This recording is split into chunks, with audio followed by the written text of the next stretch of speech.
Okay guys, good morning. 5:30. So maliwanag na ng 5:30 ngayon. Quick video lang din tayo. So bukas harvest ko na to.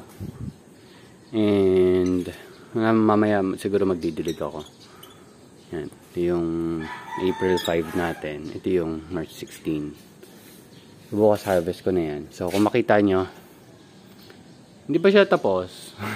Pero, yan, yung part na yon dito ay meron ng polycarbonate. Polycarbonate yung nilagay natin.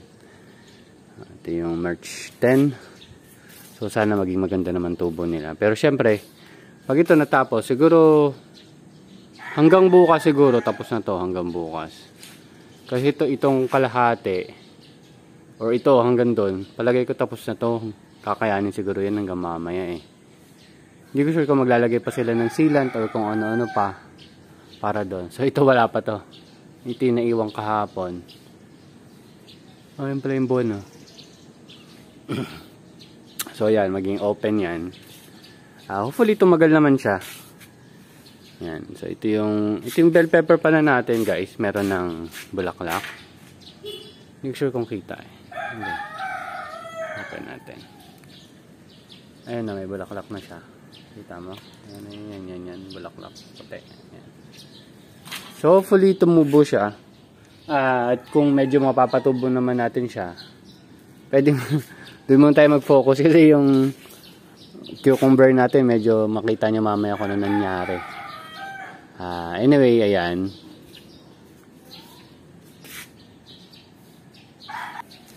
So, ayan. Ito namin susunod. Actually, ito, 2 weeks pa to bago i-harvest. Meron doon tayong mas medyo March 21 tinanim. Pero mas maliit siya tingnan. Kasi nga sa araw. So ayan. Yung mga tanglad natin. Okay naman. Didiligan lang natin mamaya. So ayan pala. Ayan. Polycarbonate na to. Ayan. Tsaka yan. Tsaka to. Ayan. Kala ko nga hanggang dito lang eh. Buti nga sinama nila to eh. Hindi ko na sila pinakilaman.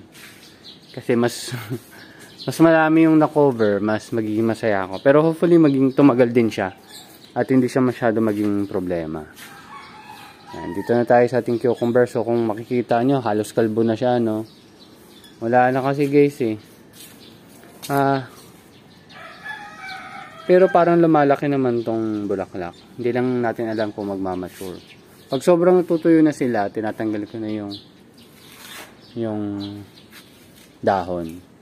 Pero may backup naman tayo. Ito naman nakapaso.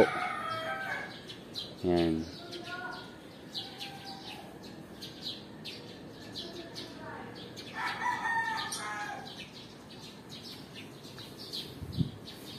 So yan, yung mulberry natin namumunga naman kaso maliit yung bunga kaya hindi ako satisfied. Sa palagay ko yung nandun, yun yung mas magiging maganda ang bunga. Pero tingnan natin. Yan. So ito naman, lalagyan ko pa ng trellis siguro ito mamaya. Para lang, yan, yung ganyan tali. Hindi ko sure kung makakasurvive pa to. Pero hopefully, pero kung mapansin nyo ito, lumalaki din naman. Pero iba yung laki nung nandun kumpara sa nandito. Tsaka ito wala pang bulaklak. Nag-start pa lang magbulaklak. Pero yun, tinitingnan natin yung pH, yung nutrient solution niya, masyado kasing concentrated yung mga nandito. Pero yung doon halos parehas lang din naman eh. Pero ewan ko. Anyway, ito, sasabay na natin ito ng harvest doon sa 5 nakita nyo kanina. Tapos ito yung sinasabi kong March 21. Yung kanina na doon sa gilid, yun nandun, March 26 yun. Pero kung titingnan, mas maganda yung tubo nung nandun kaysa nandito.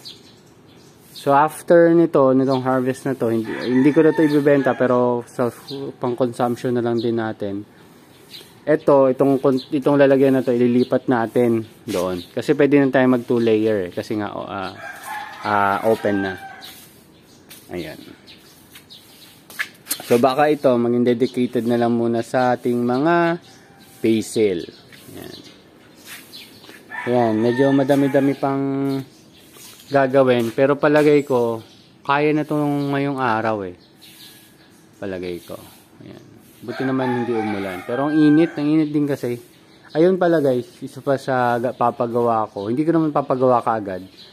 Isa sa mga project ko is malagyan ng insulation foam to. Medyo makapal-kapal.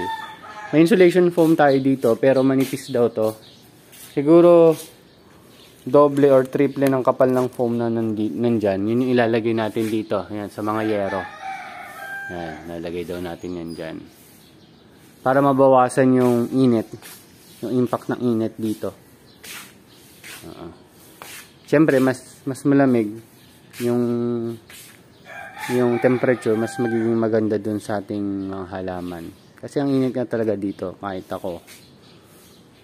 Lalo na ngayon na inopen natin yan, palagay ko kailangan ko na i-next project yon. Pero focus muna tayo dito. After natin magawa to, next na target natin is ma-maximize yung space. Malagay natin ng maraming... Ay hindi, next pala is ma-net ko muna buong space. At ma-ensure ko na hindi makakapasok yung mga ibon. Kasi ayaw na naman natin na makapasok sila tapos mahirapan silang lumabas, may stress sila. Tsaka ayaw naman natin sila makapasok para masira nila yung mga halaman natin. So, sorry na dun sa mga ibon pero kailangan ko lang gawin.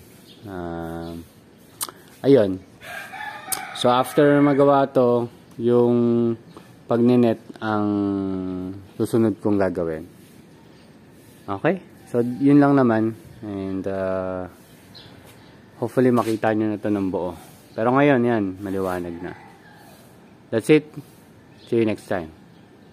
Bye-bye.